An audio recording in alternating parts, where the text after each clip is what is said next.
Marketer of the Day, number 403, Interview Valet. Reach your ideal audience using podcast interview marketing with Tom Schwab. Hey everyone, thanks for tuning in, thanks for listening. I want to start with a really quick, I guess sort of apology, and it's that we had a really fantastic guest on the show, Tom Schwab from Interview Valet. They're a podcast guest booking agency. He talked to us about podcast guest marketing, and this is the first time in 400 plus episodes that this has happened. And what happened was we were getting ready to start the show, and my mistake was that I plugged in a new headphone new headphones into the audio jack while we were getting started, and I should have just had it plugged in the whole time. And by doing that, it ended up not recording Mr. Tom's side of the conversation. So I'm really embarrassed. I'm really bummed out about it, especially because he is a podcast guest booking agency, and we're still going to talk all about Interview Valet and talk about Tom and all that stuff, but I'm just really bummed out because this was my chance to shine. This was my chance to show off to Tom and his people, but I dropped the ball. Totally my fault. I shouldn't have plugged in a new headphone jack in order to make our call happen. I record using Camtasia Recorder. It picks up my microphone, and then it also picks up what's called system audio. It picks up everything that I hear through the computer, and for some reason, just plugging in that headphone jack after the fact, it made it not pick up that one thing. So there is an audio recording that it did record, but it recorded my side of the conversation and not Tom's side. So I'm really, really sorry to, especially Tom and Interview Valet if you're listening, but we're going to salvage this. I took notes. We'll go over many of the talking points, and it'll all work out. So podcast guest marketing, what is it? It means that if you have a product, course, service, app, book, then you should appear on other people's podcasts. Why is that? Because podcasts are the hot thing, and blogging is okay, but blogging is sort of not really going away, but it's dated, right? Going to a website and reading a bunch of stuff it's not as effective as it once was. And guest blogging, which means that you spend days and weeks writing the perfect article for maybe Huffington Post or Inc. magazine, that's great if you can land Huffington Post or Inc. magazine, but maybe you're not quite there yet, or maybe you're looking for other opportunities. Well, appearing on other people's podcasts is a great solution. So I think back, and I would say that in the last couple of years, I've only appeared on maybe 20 other people, 20 people's podcasts over the last handful of years, and I definitely need to get myself out there more because so many people that I deal with, and then this is like a timeless common problem, is that they make a website, they make something great, and then no one knows about it. Can you relate? I would guess that if you're a internet marketer, an entrepreneur, which you probably are if you're listening here, you probably fall into one of two problems. Either you don't finish what you start, or you did finish, but then no one knows about it, so you don't know if it's any good, right? So the first thing, finishing what you start, just this morning, I was reading an email from a really cool guy, and a guy I got to start working on to get on my show. His name is Benji Bruce, and he used the analogy of, well, you wouldn't start building a house, and then you have the house half built, and then you run into a snag, like a wall doesn't line up, or the plumbing line won't fit, or something. You hit a snag, and you say, let me just bulldoze the whole house and start a new house somewhere else. But unfortunately, a lot of entrepreneurs do that. They build half a house, there's one difficulty, one hang up, and they say, let me just forget all this, I'll start over on a new house. And the result is, what good does 10, 20, 30 half-built homes get you? Nothing. And you know what, how about this? Would you rather have 30 half-built homes or 3 or 4 totally built homes that are ready to move into, ready to rent, whatever? I'd rather have the fully built homes. And so that's just the analogy that helped me feel better about that helped motivate me today. So that's one thing. But then something else is that, well, you've made this website, you've spent years on this book, you need to get it out there, no one knows about you. How do you start? Everyone used to say, oh, I want to be on TV. I want to be on Oprah. I want to be on my local morning news. But if you've written something mass market like weight loss, I mean, I guess you could appear on the local morning news, but that seems like a lot to compete against. And if you've created something really not obscure, but in a niche, and you go on the morning news, who is really gonna get excited about that? So you might, for example, have a lot of expertise about drone racing, you have a book about it, and you go on the news, and some people might say, oh, that's a cool thing, but who's actually going to go and rush to buy something like that? Or what I do is I sell a lot of different like WordPress plugins or courses on how to make a membership site or a podcast, things like that. If I go on the morning news talking about membership sites and podcasts, there's only a very, very small percentage of those watchers and listeners who are going to relate to that, and most of them aren't going to be rushing to my website to go and do something. So the answer is to show up where the enthusiasts already are. So in this day and age, in the same way that there used to be like 3 TV channels, now there's YouTube and Netflix shows and Hulu shows, and I think even like Overstock.com is making TV shows, Amazon has shows, all that stuff. So there's so many new opportunities for you. You might look at it as, well, there's all this competition. Well, no, there's all these new ways in for you. And there's all these new shows, all these new audiences out there who want to hear exactly what you have to say, who want to buy exactly what it is you have to sell. So what you need to do is get yourself on some of these other podcasting shows and talk about your app, talk about your book to someone, to an interviewer like myself, who's super eager and excited and interested to talk your ear off and hear all about what it is that you do, what it is that makes you stand out, what do you do that makes a difference, that helps others, that's a nice wow moment or a huge breakthrough moment or a surprise or something like that. And of course, at the end, promote your stuff. So that sounds well and good, but where the heck do you start? Do you start at the top of the iTunes charts? You stop at the bottom of the iTunes charts? It seems like a lot of work, sending out a lot of emails, figuring out a lot of stuff on the schedule. And then, well, what do you offer? How do you know if you have an interesting message? Or how do you know if you're hitting the right points? Or what about the follow-up? Or what about talking to the person and getting them scheduled and all this stuff? What the heck do you do? Well, instead of shooting in the dark and of contacting some random hosts of podcast shows, what you should do is sign up to one of these podcast booking agencies, such as Interview Valet. And the place I want to send you right now today is interviewvalet.com/Robert. And we're still not done. We're talking about all kinds of fun stuff about how you can market your stuff on podcasts, but I just wanted to get that URL for you right now so you can jot it down, so you can have it for later. That is interviewvalet.com/Robert. And so let me tell you a quick 2-minute, 3-minute micro story about this thing called a podcast. I used to record a podcast once a week. It was just me. I would talk about whatever was on my mind. But to be honest, I started to get bored with that. I started to find myself grasping for new subjects, and I just needed some fresh blood. The answer was to switch from a show that was just me into an interview show. And not only that, but for some crazy reason, I decided that I was going to have the show be an everyday show, be every weekday, 5 episodes per week sort of show. And so I went out there and I found a bunch of guests and things like that. And before long, I began getting emails from other people wanting to be on the show.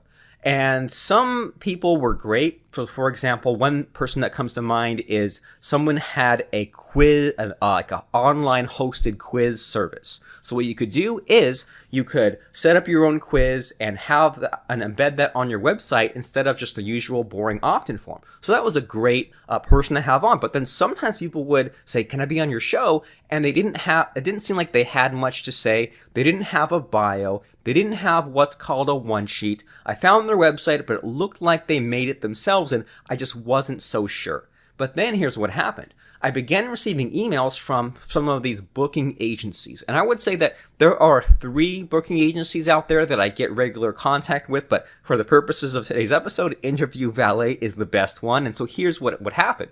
instead of having some random person contact me, I would get some booking agency contacting me, and usually I would recognize the person, the representative of this agency, and I would know the person, and they would say, hey, I've got this great guest for you. They have this app, or they're in real estate, or they're in business, or whatever. And here's their one sheet. Here's this beautiful one piece of paper that has their picture, their bio, their websites, different talking points, possibly sample interview questions. So I would say, well, great. I mean, I don't need to know any more. Just get them booked on the show. And so this is a way to avoid wasting time in so many different ways. You avoid all the legwork of reaching out to hundreds and hundreds of podcasting shows, and then and this way you can use someone who already has an in with some of these podcasters. So this show, if someone comes to me, and if you're an Interview Valet guest or customer, I guess you'd say, or I guess client's the more politically correct term. If you're an Interview Valet client, and one of the Interview Valet representatives contacts me and says, hey, there's a person who wants to be on your show, here's what I know. I know that they have vetted you, that they have not turned you away as a client. I know that they have worked with you, because I believe that Interview Valet has some sort of a boot camp to get you ready to be on podcasts. And I know that there's just all the essential stuff in place. I know that I'll have that bio. I know that I'll have that one sheet. I know that when we have a conversation that you'll know what you're talking about, and it won't just be a total drag of a conversation. And I guess I haven't really had any like really terrible guests on my show, but some guests are better than others. There have been some guests for sure where I feel like maybe I annoyed them, or maybe I insulted them or something, where sometimes the conversation is just pretty rough. But never with an Interview Valet guest, or never just in general with a guest that came from a booking agency. Here's something else. A frustration, well, I guess I could say there are two main frustrations that happen from being a podcast host, and they're not really huge. Frustration number one is if the guest, if they miss the appointment, the meeting, because what we do is and let me just walk you through this process, I guess. I get an email from someone saying, I have this great guest for your show. I'll check them out really quick. I'll see if they're way off out of left field or way crazy, and usually they're not. If it's a yes from me, I say, here is the link to schedule a time slot with me. So here are my open office hours, but you choose a slot that fits your schedule. And usually we can work something out there. And sometimes when it comes time to contact that person, I call them on Skype, the phone rings, no answer, which is okay. Sometimes things happen, but then sometimes someone just flakes on me, or they will not be able to make the meeting like 10 minutes or an hour before, and they'll schedule for the following week. The following week rolls around, 10 minutes before, they move it back a week. So it doesn't ruin my day, but it's just a little, it would probably piss you off, right? If you had a hot date with someone, and then you showed up and you were on your way, and 10 minutes before they said, oh, I can't make it. And he said, all right, how about next weekend? You're 10 minutes before heading down there. Oh, I can't make it. How about next weekend? You'd start to feel like they're wasting your time. So that's I guess, tiny pet peeve number one with a podcast guest. And then tiny pet peeve number two with a podcast guest is if they're running late that day. So what I mean is, say it's 11 o'clock a.m., time for our meeting. I call them right at 11. They say, oh, can you wait till like 11:05, 11:10? And I don't take offense to it, but I say, no, I can't. I can't wait 5 or 10 minutes because that will run into the next call. So I will cancel our appointment. Feel free to reschedule, and then we'll figure it out then. But here's the thing. If someone is a podcast guest and they're paying money for this media exposure, then they're not going to be late. Or if they are, they're going to take things seriously and they'll do their best to have that time blocked out. And that's what I love about working with guests that come from these booking agencies. So let's talk about what would happen with you when you're booking with a booking agency. So what they ask you is about your overall goals. And so, they might ask about, how many interviews that you want to do. And usually, according to when we spoke with Tom, people either choose 2, 4, or 8 interviews per month, depending on what fits their needs. And a lot of people that they work with want to just go crazy and be on every single show out there. But what they say is, well, instead of doing all that extra work, instead of just like blindly shooting in the dark, they have all these relationships, all these connections, and they would rather go and find the right shows for you with the right audiences, or even better, start you on some of these small shows and you get the kinks ironed out, and then you work your way up from there. And then, so I thought that was great. And then I was asking Tom about, well, how do you measure how well a podcast does? Like, how do you show that person some results? And so I don't want to go too specific into the pricing, but Tom basically told me that for a 10 interview, it's a little under $3,000. So it's like, a couple $100 per interview, but they find you the really, really good ones, and they show you which ones got the most results. They show you which of your interviews got the most traffic back to your website. And so at that point, I asked Tom, well, I said, well, how do you even track that? Because a sort of a drawback with podcasting is that I'll mention a URL, but I don't have a way of tracking that click, right? So let's say that I promote robertplank.com, that's the show here, or I promote interviewvalet.com/Robert. And if I post that to Facebook, then a little something is passed along where you can see, okay, that click came from Facebook.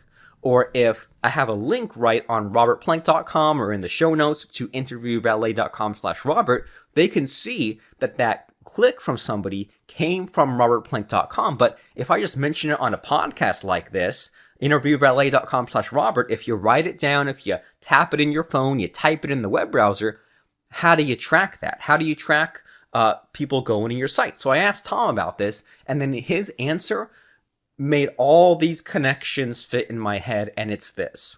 It's that if you have your website, you create a custom landing page for the show that you appear on. So interviewvalet.com/Robert, mentioned it about 20 times this episode. That's okay though. But that is a special page just for you listeners right now today. Okay. So I had one of the best Interview Valet guests, Aaron Walker. I could never tell if I called him Aaron. Other people call him Aaron. He calls himself Aaron, so whatever. But he's a really great guy. He has a book and a mastermind and all this stuff called View from the Top. And when he was on my show, the link he gave was viewfromthetop.com/Robert Plank. And I'll actually bring that up right now since we're talking, and we can go there together. I'll go there with you. And what he did was he made a landing page that said something like, well, we'll know in a second, but it said something like, welcome welcome Robert Plank Show podcast listeners. And then he had a little bit of a blurb of, I hope you had fun listening to us. And then on that page, there were a few different things to click on. So on viewfromthetop.com/Robert Plank, there is on the sidebar a free personal assessment, 25 questions to get the life you want. And then on the bottom, there is a link to apply for his forum and a link to apply for his mastermind. There's his contact details. So there's a few resources there, but the reason why they set up a special page just for me is that way they can track the traffic I send, whether it's a link click from the show notes or whether it's just me mentioning right here on the show to go to that particular webpage. And so I guess you could do that yourself, just like you could reach out and talk to a bunch of different podcasts and all that. But how much time would that take, and how much of a $5 an hour worker sort of labor would that be for you? So it makes a lot of sense if you're pressed for time, if you don't want to fool around, and if you want to make use of these podcast booking agencies' existing connections, they'll find you the right fit for the show. And then that way, you'll know that the host that you're being hooked up with is a decent person and can hold a conversation. And then that host will know that you're a decent guest for the show because you've already gone through a little bit of the boot camp that Interview Valet has to offer. So then when Tom and I were talking, and so I was realizing, oh, this is awesome. There's View from the Top /Robert Plank. There's Interview Valet /Robert. Anytime one of these guests appears on a podcast, they have this special landing page with some special freebies, some resources, and they've said things like, well, these resources are exclusive to Robert Plank Show listeners, because if you just went to the front page of the site, you couldn't find the freebies there unless you went to the special page that person created for the podcast. I hope that makes sense. So then I began to ask, all right, well, what appears on this landing page? What do you put on there? And I kind of looked at Aaron Walker's landing page, and I thought, well, I'm seeing a few things, but what's the formula? What things were going through your head as you made it? What elements were you making sure to include? And here's what he said. He said, first of all, we have this landing page where there's a picture of both the host of the podcast and the guest. Well, why is that? Because people need to know that they're at the right place. So if they click through from the Robert Plank Show to view from the top, they see my picture because I'm the host of the Robert Plank Show. They see Aaron's picture because he was the guest who we were on. So right off the bat, they recognize at least one of us, if not both of us. So there's that part. And then they like to put 3 offers on the webpage. Just 3 quick things that someone can grab. And so it could be something like an infographic, a report, and then a product. And Tom explained this as having a small, a medium, and a large. And then maybe the medium and the large could be even links to paid things. So, for example, you could have an infographic, a report, and a product. You could have a video, a checklist, and a quick webinar, or have your large in the small, medium, large be a free consultation, or like something like that. But keep it simple. And I think the reasoning behind having the multiple offers is so it's a little less salesy. It's not just buy my one thing or watch my one webinar. People can choose to buy something or subscribe to the list, which goes counter to some of this copywriting stuff. But you got to figure, if someone is coming to your site from a podcast interview, they're probably a little colder than someone who clicks over from Facebook. They're probably someone who's not as yet ready to buy, but still, if someone took the effort to check out a podcast interview and click over to your site, they're still a pretty good lead. But anyway, having all these custom landing pages and having this format allows them to track the clicks to the site. And then that way, if you do the huge package with Interview Valet and go on 10 interviews in one quarter, then you can look at it and say, well, which interviews are most worth your time? Should you go back and hop on other interviews? But that's a great way to get that continual flow of leads by hopping on other shows. And it avoids you having to be the jack of all trades, the person that does everything. The way Tom put it was that Sinatra only sang. So if you put all this effort into being a thought leader or having coaching clients or making a book, now you've got to pick up all these new skills to figure out how to reach out to people and take phone calls and all this stuff. Why not just go with a booking agency to do it instead? And so use interviewvalet.com/Robert to check out Interview Valet and see how this whole thing works. They had clients, like they had a software as a service client who was really big on the numbers and said, okay, well, I want to put you to the test. We have this monthly app that makes us this amount of money, and we would like to pay X amount of dollars to acquire a customer. If we can get that cost down, even better, but still, let's get some customers. Here's the amount we're willing to pay to acquire this customer. Let's try this podcasting thing out. So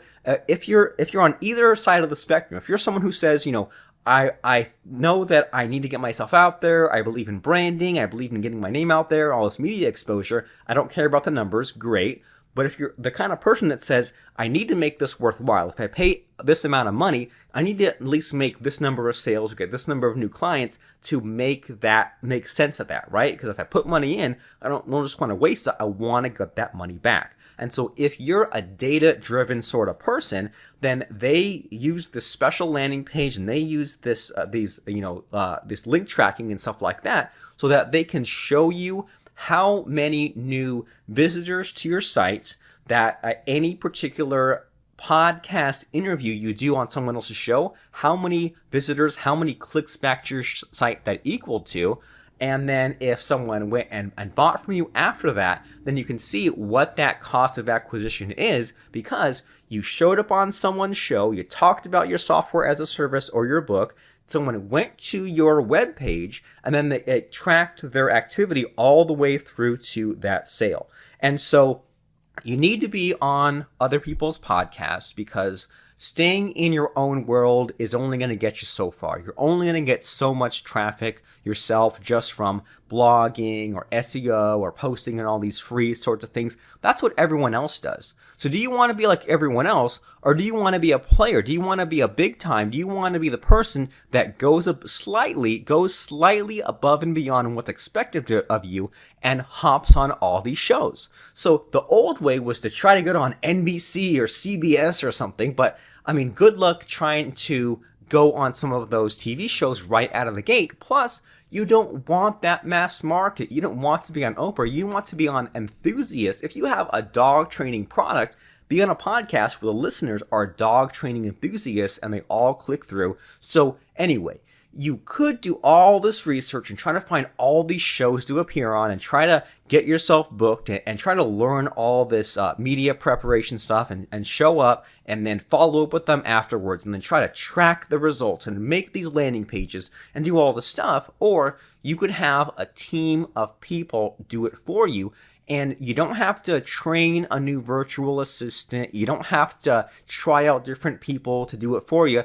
This is what they do. This is their specialty. They are a podcast booking agency. So you should check them out at interviewvalet.com/Robert to find out how you can get this extra traffic and get the people that you want and need, especially if you're in the business area or the faith area. They specialize in those sorts of niches. So it can't hurt to reach out to them and just tell them your situation. So tell them about what you have. Tell them about how many shows that you want to appear on. As I said, people either do 2, 4, or 8 interviews per month.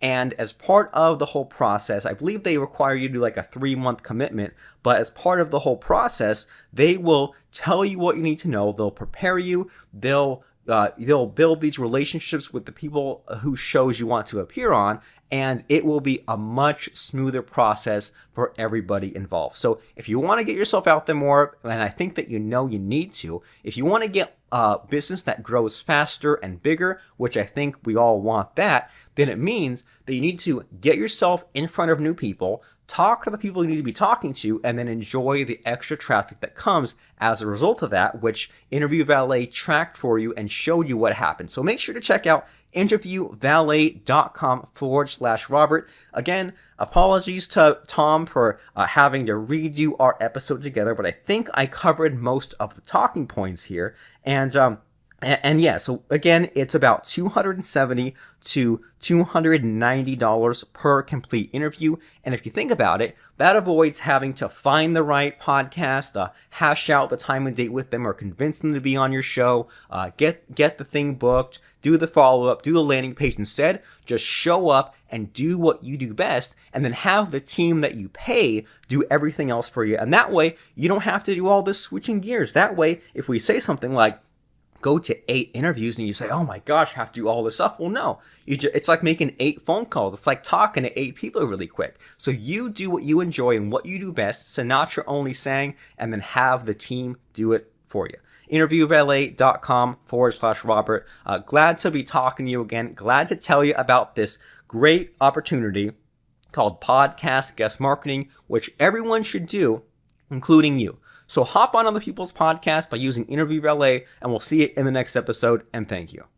This is Robert Plank, and I'm guessing that you're working too hard in your business. Plus, you aren't getting the traffic, leads, and exposure you'd like. Do you want to change all that? If so, check out Interview Valet. They're a podcast guest booking service that will get you on podcasts that are the right fit for you. Check out interviewvalet.com/Robert to discover how you too can avoid the hassle of doing it all yourself and enjoy the benefits of podcast guest marketing.